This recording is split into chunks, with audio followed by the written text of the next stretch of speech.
I watched the barcode scanner beep red 3 times. 3 failed scans, showing my grandmother's wristband didn't match the medication cup the nurse was trying to give her. And then I watched that nurse override the system, ignore the warning, and push those pills toward my grandmother anyway, the same grandmother who had been experiencing confusion, dizziness, and slurred speech for 2 weeks. When I asked what the screen said, the nurse smiled and told me it's fine. Just a technology glitch. We never make medication errors here. But the look of terror on my grandmother's face told me everything I needed to know.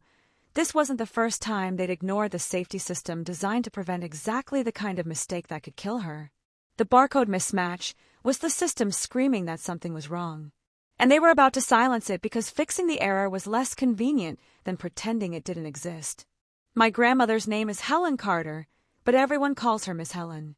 She's 79 years old, raised 6 children by herself after my grandfather died young, worked as a school cafeteria manager for 30 years, and volunteered at her church until her health wouldn't let her anymore. She had a stroke 8 months ago that affected her mobility and her speech, and her diabetes had gotten harder to manage. She needed more care than my mother or I could provide while working full-time, so we made the heartbreaking decision to place her at Evergreen Care Center, a facility with good ratings and a modern medication management system that promised 99.9% accuracy through barcode verification. That promise was a lie. Or maybe it was technically true. The system was accurate. The problem was that staff were trained to ignore it when it became inconvenient. Miss Helen had been at Evergreen for 3 months when I started noticing the changes. She became more confused, more anxious, complaining of dizziness and headaches. Sometimes her speech would slur badly, worse than right after the stroke. When I mentioned this to the nursing staff, they waved it off as normal progression or adjustment to the new environment. They assured me her medications were being given correctly, on schedule, all verified through their state-of-the-art barcode scanning system. We scan every medication against every resident's wristband, the director of nursing had explained during my initial tour. It's impossible for someone to get the wrong medication or wrong dose. The system won't let us proceed unless everything matches perfectly. I believed her. I wanted to believe her. Because if I couldn't trust the technology, if I couldn't trust the system that was supposed to keep my grandmother safe, then what was I supposed to do? But 3 weeks ago, I started noticing a pattern. Miss Helen's worst episodes, the confusion, the dizziness, the slurred speech, always seemed to happen in the evenings after the dinner medication pass. At first I thought it was coincidence. Then I thought maybe one of her medications made her drowsy.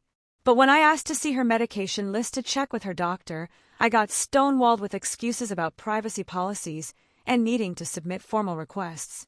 If you're watching this because you know what it's like to advocate for a Black elder in a healthcare system that dismisses their symptoms and silences their concerns, hit that subscribe button right now and turn on notifications.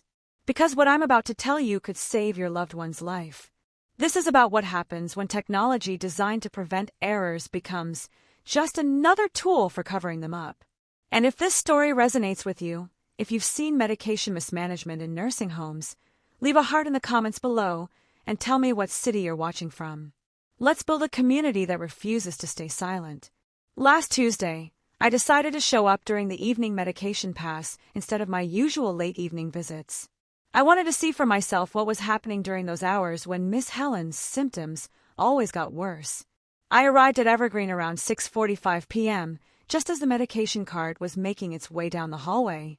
I walked past the nurse's station and headed toward room 14A, where Miss Helen had been moved after her roommate was discharged. As I approached, I saw a nurse I didn't recognize, a white woman in her 30s, standing outside the door with the medication cart and a handheld barcode scanner. Through the open door, I could see Miss Helen sitting in her wheelchair by the window. When she saw the nurse approaching with the medication cup, her whole body tensed. Her eyes went wide with something that looked like fear. "Evening meds, Mrs. Carter," the nurse said in that professionally cheerful voice that felt rehearsed. She held out a small paper cup with several pills in it. Miss Helen looked at the cup and then at me, and I saw her hands trembling. Those don't look like my pills," she said quietly. "The blue one is different, and I don't usually have that many. These are your prescribed medications, Mrs. Carter. Same as always." The nurse's voice had an edge now, that subtle shift from cheerful to irritated that happens when patients question authority. But last week the blue pill was smaller. And there were only 3 pills, not 5. I asked the other nurse about it, and she said, "Mrs. Carter, your medications are reviewed by the doctor and the pharmacy. If there have been changes, it's because your doctor ordered them. Now please take your medications, so I can finish my rounds." I stepped into the room. "Excuse me, I'm her granddaughter. Can you explain what each of these medications is and why they might look different than last week?" The nurse's expression went from irritated to defensive. "I'm not at liberty to discuss medical details with family members without proper authorization. But I can assure you that everything is correct. We scan every medication to verify it matches the resident's profile. No errors." "Then you won't mind explaining the scanning process to me," I said, keeping my voice calm even though my heart was pounding. "I'd like to see how the system works." The nurse's jaw tightened, but she couldn't really refuse without making it obvious she was hiding something. "Fine." We scanned the medication label. She picked up the scanner and aimed it at the barcode on the medication cup, and then we scanned the resident's wristband to verify the match. She reached for Miss Helen's wrist, where a white plastic hospital-style bracelet with a barcode was secured. She scanned it, and that's when I heard it, a different beep. Not the confirming beep I'd heard when I watched nurses scan items at the pharmacy or grocery store. This was a warning beep, a rejection. The scanner screen flashed something. I couldn't see it clearly from where I was standing, but I saw the nurse's eyes widen slightly before she shifted her body, blocking my view of the screen. "What did the screen say?" I asked, moving closer. "It's fine," she said quickly. "Too quickly." She scanned the wristband again. Another warning beep. I caught a glimpse of a screen over her shoulder. "Barcode mismatch. Resident ID does not match medication profile." "That says there's a mismatch," I said, my voice rising. "The barcode doesn't match." "Why doesn't it match?" "It's just a technology glitch," the nurse said, her voice tight. "The system does this sometimes when the scanner gets dirty or the barcode on the wristband is worn. It doesn't mean anything." "Then why does it say resident ID does not match?" "That's not a dirty scanner. That's the system telling you you're giving the wrong medication to the wrong person." The nurse's face flushed red. "I assure you, these are the correct medications for Mrs. Carter. The barcode system is just being finicky. I'll override it and—" "No." I stepped between her and my grandmother. "You're not overriding anything until someone explains to me why the system designed to prevent medication errors is saying there's an error.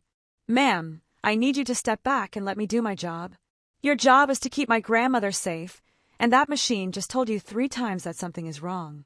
So before you give her those pills, I want someone to verify manually that they're the right medications, the right doses, and prescribed for her specifically." The nurse's expression went from defensive to hostile. "You're interfering with medical care. I'm going to call my supervisor." "Good. Do that." She set the medication cup down on the bedside table, out of Miss Helen's reach, I noticed, and walked briskly out of the room. I heard her at the nurse's station, her voice low and urgent, using words like difficult family member and refusing to allow medication administration. I sat down next to Miss Helen and took her hand. It was still trembling. "Baby," she whispered, "they keep changing my pills. Almost every night, something looks different. And when I ask about it, they get mad. They tell me I'm confused, that I don't remember right, that I'm making things difficult. So I stopped asking. I just take whatever they give me because I don't want them to think I'm trouble." "Grandma, you are not trouble. If the medications look different, if something feels wrong, you have every right to ask questions. And that scanner just confirmed what you've been trying to tell everyone. Something is wrong with your medications. But they said the system never makes mistakes. The system doesn't make mistakes. People do." And that nurse was about to ignore what the system was telling her because fixing the problem would take more time than she wanted to spend. The supervisor who arrived 10 minutes later was a woman named Patricia Holbrook, the evening nursing supervisor. She had that smooth, corporate-trained energy of someone who'd handled many difficult family situations before. She smiled at me like I was a child who needed to be calmed down and managed. "I understand there's been some confusion about your grandmother's medications," she said in a voice designed to soothe and dismiss simultaneously. "Let me assure you that we take medication safety very seriously here at Evergreen. Our barcode verification system is one of the most advanced in the industry. Then why did it fail to verify my grandmother's medications 3 times? I asked. The barcode scanners can be temperamental sometimes. Lighting issues, angle of the scan, were on the wristband barcode. There are several technical reasons why a scan might not register properly on the first try. But that doesn't mean there's an actual medication error. Our nurses are trained to verify medications visually as well as through the barcode system. The screen didn't say scan failed. It said resident ID does not match medication profile. That's not a technical glitch. That's the system telling you that the medication doesn't match the resident. Patricia's smile tightened slightly. I understand your concern. What I can do is have our pharmacy verify the medications manually and rescan with a different device. Would that help reassure you? What I want is an explanation for why my grandmother has been experiencing increased confusion, dizziness, and slurred speech for the past 2 weeks, and why those symptoms always get worse after evening medications. And I want to know how many times staff have overridden barcode mismatches instead of investigating whether there's actually an error. Patricia's professional mask slipped for just a second, and I saw something harder underneath. Mrs. Carter's symptoms are consistent with her medical conditions, stroke recovery, and advanced diabetes. Those conditions cause confusion and dizziness. As for barcode overrides, I'd have to pull our incident reports, but I can tell you that we have robust protocols in place to ensure patient safety. Can I see those incident reports? Those are internal documents subject to HIPAA privacy regulations and facility policy. I can't share them with family members. Even when they involve my grandmother's care? Even then, I realized I was dealing with someone who had been trained in the art of corporate deflection, admitting nothing, promising vague protocols, using privacy laws as a shield against accountability. So I changed tactics. Fine. Then I want a complete list of my grandmother's current medications, the prescribing physicians, the doses, and the administration times. That's information I'm entitled to as her healthcare proxy. Patricia's smile returned. Of course. I'll have someone pull that together for you. It may take a day or 2 to compile everything. I'll wait while you print it. Her medication list should be in your computer system right now. The smile faltered again. I'll see what I can do. She left the room, and I heard her having a terse conversation with someone at the nurse's station. When she returned 15 minutes later, she had a single sheet of paper with a medication list printed from the computer. I looked at it and my stomach dropped. There were medications listed that I'd never heard of, doses that seemed different from what Miss Helen's doctor had prescribed at discharge. And the timing was wrong. Some medications that were supposed to be given in the morning were listed as evening doses. This doesn't match the discharge paperwork from the hospital, I said. Her cardiologist prescribed 5 milligrams of this blood pressure medication in the morning. This says 10 milligrams at night. When was that changed and why? Patricia looked at the paper, and I saw a flicker of concern cross her face before the professional mask returned. Medications are frequently adjusted based on the resident's response and the facility physician's assessment. These changes would have been made by Dr. Morrison, our medical director. Was my family notified of these changes? I'd have to check the records to see what communication went out. So you don't know if we were notified. You don't know why the doses were changed. And you can't explain why the barcode system flagged a mismatch. But you want me to trust that everything is being done correctly. Patricia's expression hardened. Ma'am, I understand you're concerned about your grandmother, and that's completely natural. But I need you to understand that we have protocols, we have trained medical professionals, and we have systems in place to ensure safety. If you don't trust those systems, you're welcome to explore other care options for your grandmother. But what I won't tolerate is you disrupting our care delivery and preventing our staff from doing their jobs. There it was. The threat. The implicit message that if I kept pushing, if I kept asking uncomfortable questions, they'd make it clear I wasn't welcome and my grandmother might face consequences. But I'd learned from other family stories that nursing homes rely on families being too intimidated to push back, too afraid of retaliation to advocate loudly. So I pushed back harder. What I won't tolerate, I said, keeping my voice level but firm, is my grandmother receiving medications that cause concerning symptoms without proper explanation or family notification. What I won't tolerate is staff overriding safety systems designed to prevent medication errors. And what I won't tolerate is being threatened with exploring other options when I ask legitimate questions about my grandmother's care. Now, are you going to work with me to figure out what's actually happening with her medications, or am I going to need to contact the state health department and her primary care physician to get answers? We stared at each other for a long moment. Finally, Patricia said, I'll have the pharmacy conduct a full medication reconciliation for Mrs. Carter. We'll compare what's in our system to her original discharge orders and identify any discrepancies. That will take 24 to 48 hours. I want a copy of the results. And in the meantime, my grandmother doesn't receive any medications without me or another family member present to verify them. That's not realistic. We have scheduled medication times, and we can't wait for family members too. Then you'll hold the medications until we arrive. Or you'll readmit her to the hospital for medication management. Those are your options. Patricia's jaw tightened, but she nodded curtly. I'll make a note in her chart. She left, and I sat back down next to Miss Helen, who had been watching this entire exchange with wide eyes. Baby, you're going to make them mad at me, she whispered. They'll treat me worse when you're not here. And that broke my heart, because she was probably right. Because she'd already learned that advocating for herself meant retaliation, that questioning care meant being labeled difficult, that speaking up meant suffering later in ways that would never be documented. Over the next 3 days, I stayed with Miss Helen during every medication pass.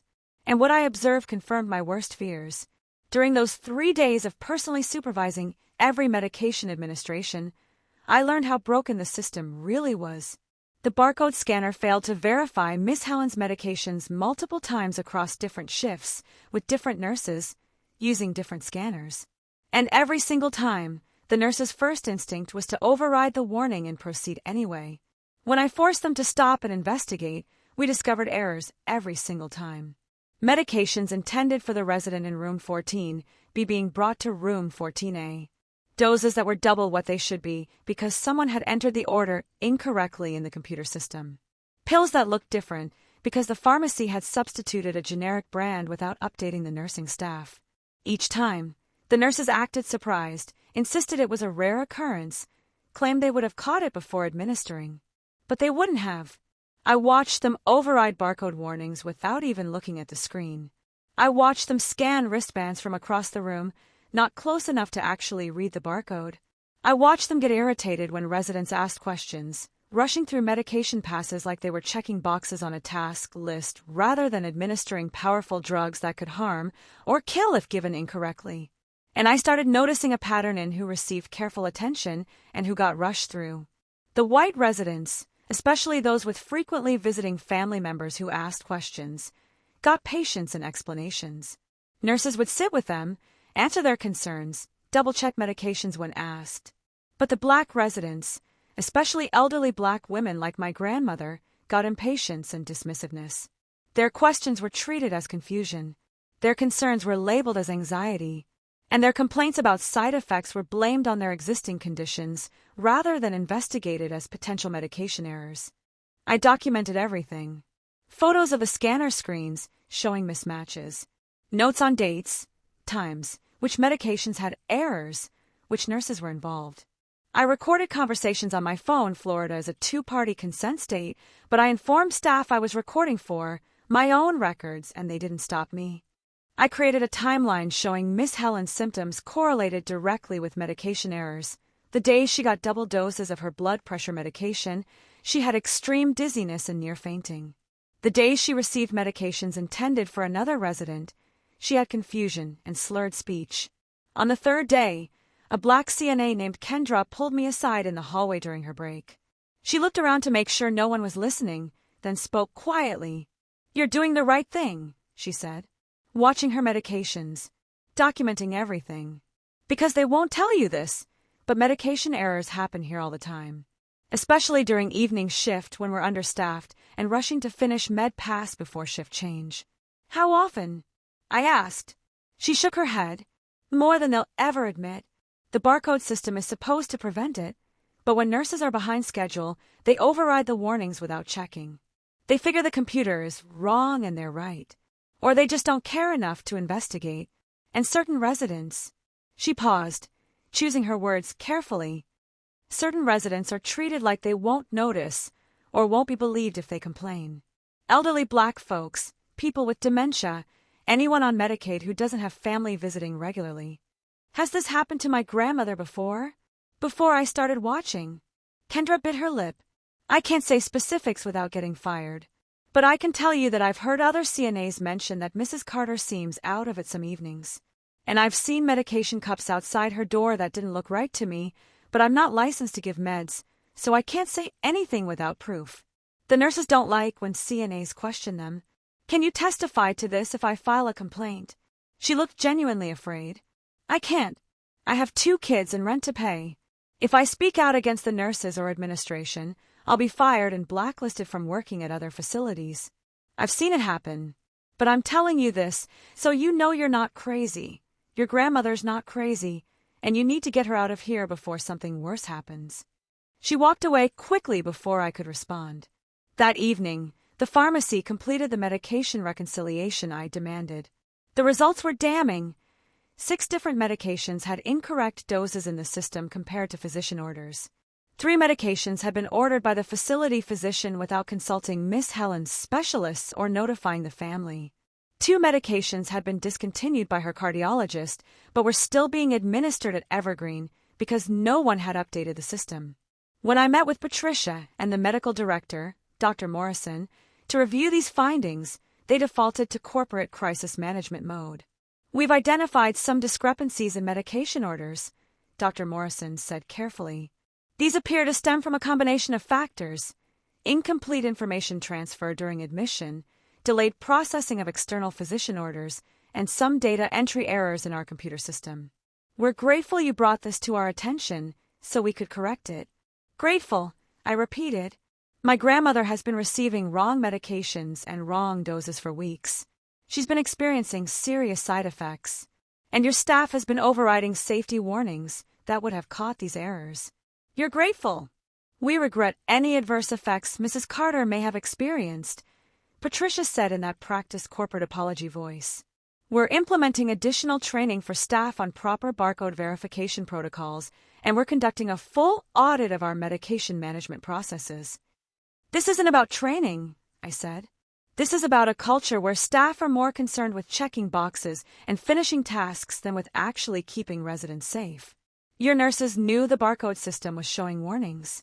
They overrode them anyway because investigating takes time and you're understaffed. And my grandmother nearly died because of it. Dr. Morrison's expression hardened. That's a very serious accusation. I don't think we can say definitively that Mrs. Carter's life was in danger. She received double doses of blood pressure medication on multiple occasions. That can cause stroke, heart attack, or fatal falls from dizziness. She received medications intended for other residents, medications she's not prescribed that could interact dangerously with her actual medications. And she received medications that were discontinued by her specialists for safety reasons. So yes, her life was in danger. And your staff's willingness to ignore safety warnings put her there. The room went silent. Finally, Patricia spoke. We understand you're upset. We want to assure you that we're taking this very seriously and making changes to prevent future occurrences. We hope you'll allow us the opportunity to demonstrate our commitment to Mrs. Carter's care going forward. I'd heard enough. These weren't people interested in accountability or real change. They were people interested in limiting liability and avoiding consequences. I'm transferring my grandmother out of this facility, I said, and I'm filing complaints with the State Health Department, the Florida Agency for Healthcare Administration, and every oversight body that will listen. What happened to her was preventable, and your staff's negligence nearly killed her. Dr. Morrison's expression went cold. That's your right, of course. Though I should mention that all facilities experience similar challenges with medication management, and you may find that other facilities have the same learning opportunities. We'd hate for you to make a hasty decision based on isolated incidents that we're already addressing. It was a threat disguised as advice, a suggestion that I'd find the same problems everywhere, so I might as well stay where the problems were known rather than risk the unknown elsewhere. But I was done with their gaslighting and their corporate doublespeak and their insistence that nearly killing my grandmother was just an isolated incident and a learning opportunity. I stood up. We're done here. Expect calls from my attorney and the state health department. And expect me to be here supervising every aspect of my grandmother's care until I can get her transferred out. I walked out of that office and went directly to Miss Helen's room, where I called her primary care physician and explained everything that had happened. He was horrified and immediately offered to help facilitate a hospital transfer for medication stabilization and safety evaluation. 3 days later, Miss Helen was admitted to the hospital. The hospitalist who reviewed her case confirmed medication toxicity from incorrect dosing and documented multiple preventable adverse drug events. The hospital social worker helped me find a smaller assisted living facility with better staff ratios and a track record of fewer medication errors. Evergreen Care Center never admitted wrongdoing. Their final communication was a letter from their legal team suggesting that we sign a waiver releasing them from liability in exchange for waiving the final month's fees. We didn't sign. Our attorney sent them a preservation of evidence letter, and we filed formal complaints with every relevant regulatory agency. The state investigation found deficiencies in medication administration protocols and required Evergreen to submit a plan of correction. But no one lost their license. No criminal charges were filed. The facility continued operating, continued accepting vulnerable elderly residents, continued collecting payment for care they weren't actually providing safely. Miss Helen has been in her new facility for 2 months now.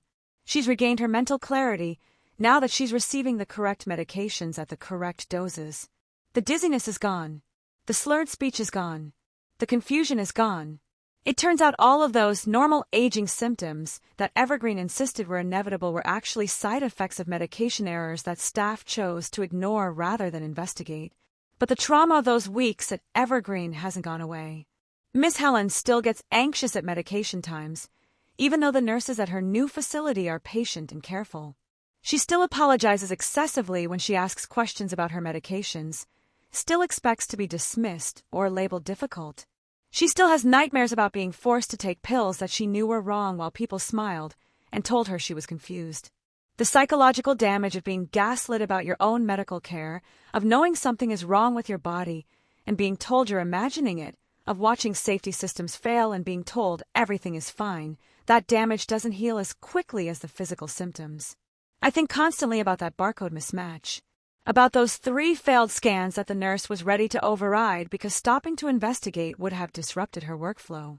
About how close we came to my grandmother receiving the wrong medication, suffering a serious adverse event, maybe even dying, all because technology designed to prevent errors was treated as an inconvenience rather than a critical safety tool. And I think about all the other Miss Helens and facilities across this country right now. Elderly Black women who are experiencing symptoms from medication errors but are being told it's normal aging. Residents who see nurses override barcode warnings but are too afraid to speak up. Families who trust that state-of-the-art safety systems mean their loved ones are actually safe, not knowing that those systems are only as effective as the people willing to listen to them. The barcode scanner was doing its job. It was screaming that something was wrong. The system worked exactly as designed. The failure was entirely human, nurses who didn't want to take the time to investigate warnings, administrators who prioritized efficiency over safety, a culture that treated some residents' lives as less valuable than others. I've spent the past 2 months connecting with other families, reading incident reports, learning about the scope of medication errors in nursing homes.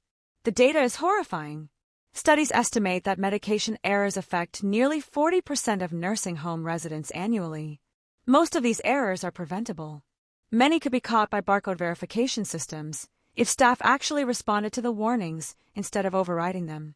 And the racial disparities are stark.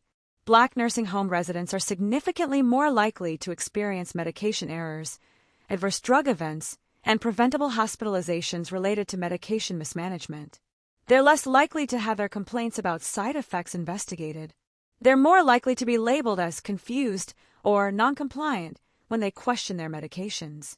Their symptoms are more likely to be dismissed as inevitable decline rather than treated as potential safety issues. I filed a complaint with the Florida Agency for Health Care Administration detailing everything that happened to Miss Helen. The investigation took 4 months. The surveyor who visited Evergreen found multiple violations: failure to properly verify medications before administration, inadequate response to barcode system warnings, medication orders not reconciled with physician prescriptions, and inadequate notification to families about medication changes. Evergreen was cited and fined $5,000. $5,000 for nearly killing my grandmother through systematic medication errors. For creating a culture where safety warnings were routinely ignored. For training staff to override technology designed to prevent exactly what happened to Miss Helen. The fine was less than what they charged for 2 weeks of care for a single resident. No individual staff members were disciplined. No nurses lost their licenses. No one faced criminal charges for administering wrong medications despite clear warnings. The system protected everyone except the vulnerable elderly people it was supposedly designed to serve. Evergreen submitted a plan of correction promising to retrain staff on barcode verification protocols and to audit medication administration practices.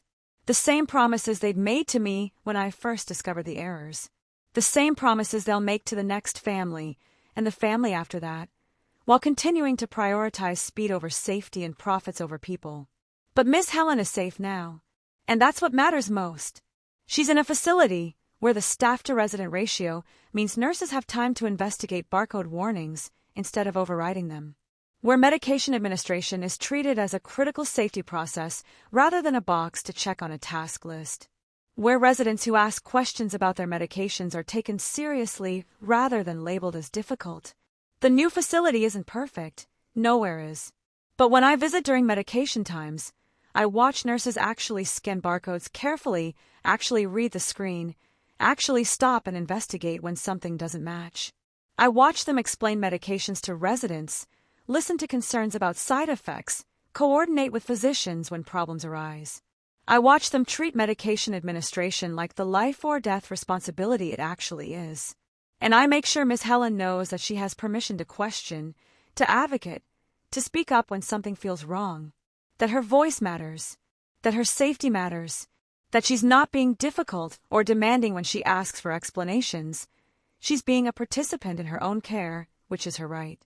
But I also know we were lucky.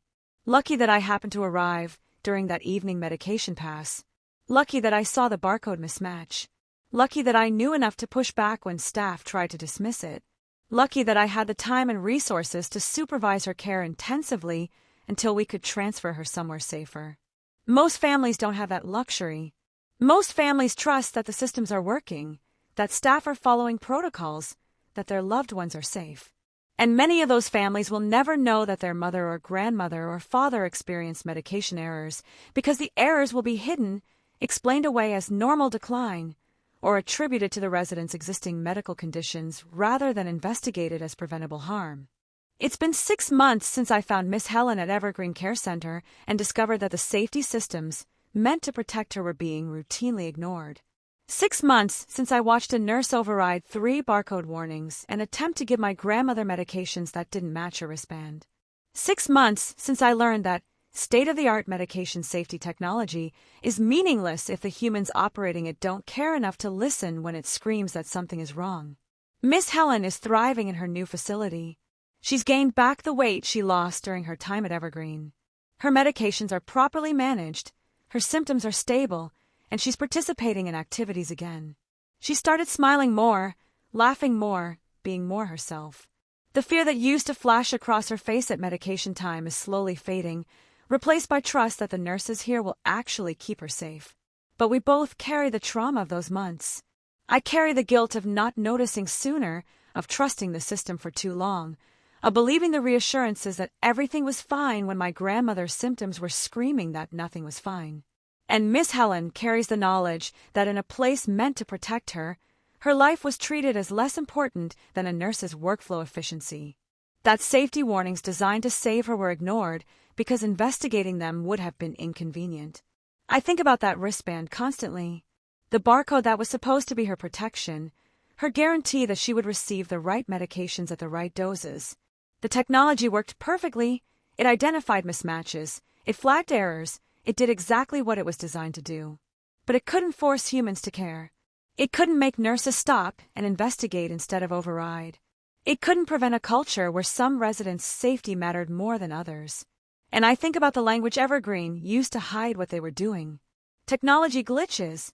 isolated incidents, learning opportunities, corporate euphemisms designed to obscure the reality that my grandmother was receiving wrong medications and suffering serious side effects, while staff documented that everything was fine. The same language they'll use with the next family, and the family after that.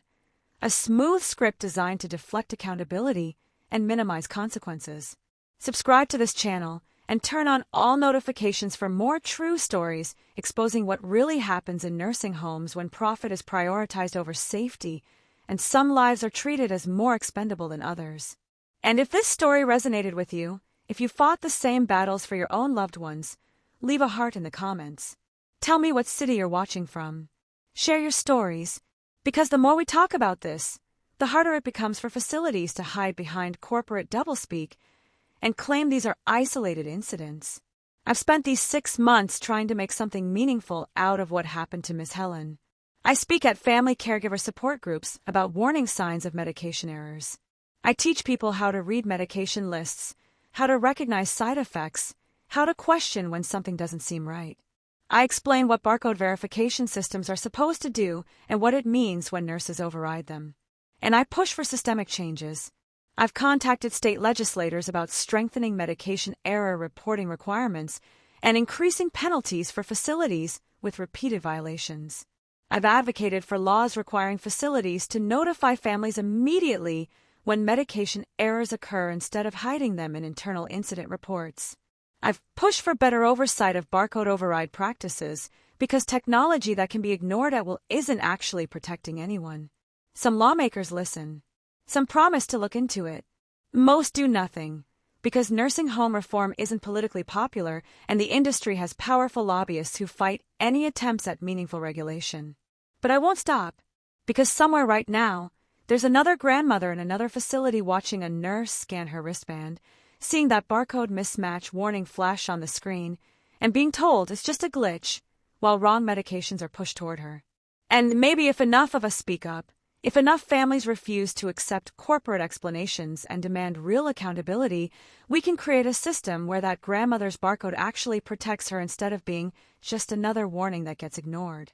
Miss Helen's wristband was supposed to be her safeguard, the barcode that matched her to her medications, that ensured she got what she needed and nothing that could harm her. But that safeguard only worked if people actually listened to it. And at Evergreen Care Center, too many people chose not to listen. The barcode mismatch was evidence. Clear, technological, undeniable evidence that something was wrong. And they were going to ignore it until I forced them not to. How many other warnings are being ignored right now? How many other barcode mismatches are being overridden because investigating takes time and nurses are rushed and some residents are seen as not worth the effort? How many other families are trusting that the technology is keeping their loved ones safe, not knowing that humans have learned to silence the alarms? If you have someone in a nursing home, ask about their medication safety protocols. Ask if they use barcode verification. Ask how often the system flags warnings and what happens when it does. Ask if you can observe medication administration. Document everything. Take photos of medication lists. Watch for changes in symptoms or behavior. And trust your instincts when something feels wrong, even if staff insist everything is fine. Because the technology will do its job. The barcode scanner will identify mismatches. The safety systems will flag errors. But those warnings only save lives if someone is willing to listen. Miss Helen's wristband tried to save her. The barcode scanner screamed 3 times that something was wrong. And a nurse was ready to silence those screams and give her the wrong medications anyway, until I happened to be there to stop it. We were lucky. But luck shouldn't be what determines whether elderly people receive safe medical care. Systems should protect them. Staff should prioritize safety. Facilities should value lives over efficiency. Until that happens, families have to be the safety net. We have to watch, document, question, advocate, and fight because the systems designed to protect our loved ones are failing, and the only thing standing between them and preventable harm is us. 3 barcode scans, 3 warnings, 3 chances for the system to prevent an error, and 1 nurse ready to ignore all of them. That's the truth. They don't want you to know. That's the reality behind the glossy brochures and the promises of state-of-the-art safety technology. The technology works, but it can't care. And in facilities where some lives are valued less than others, where efficiency matters more than safety, where Black elderly women are seen as less worthy of thorough care, the technology gets silenced. Miss Helen's Barcode tried to protect her. Thank God I was there to make sure someone actually listened.